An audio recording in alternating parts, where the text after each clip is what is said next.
comment peut-on faire pour réduire notre empreinte, la réduction de la consommation d'eau, la réduction de la consommation d'électricité. On retrouve Thales dans les secteurs de l'aérospatial, le secteur de la défense, le secteur de la sécurité, de la protection numérique aussi.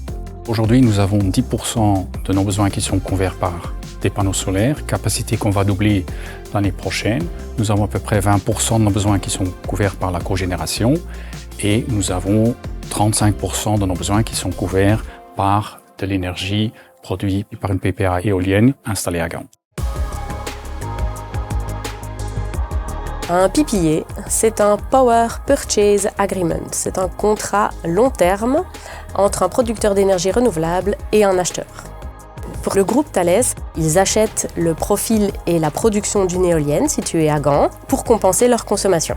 Le reste de leur consommation est garanti par des labels de garantie d'origine belges, ce qui leur fait un contrat d'énergie 100% vert. Ce choix spécifique cadre dans notre stratégie d'être carbon neutral en 2030 et donc une éolienne, c'est une solution complémentaire parfaite.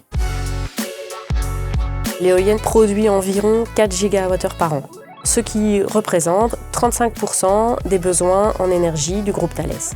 On évite à peu près 1000 tonnes d'émissions de CO2 par an, ce qui correspond à 450 voitures. Les plus grands avantages d'un contrat PPA sont la stabilité du coût énergétique, un prix fixe à long terme, une réduction des émissions de CO2 et un soutien au développement renouvelable en Belgique.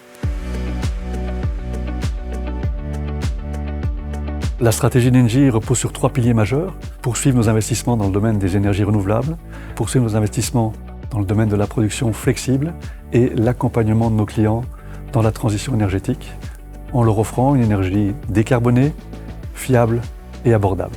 Engie est une société quand même d'envergure, stable, durable. Cette coopération se passe très bien. Le PPA, c'est à destination maintenant de toute entreprise qui a envie d'avoir un réel impact sur sa réduction d'émissions de CO2.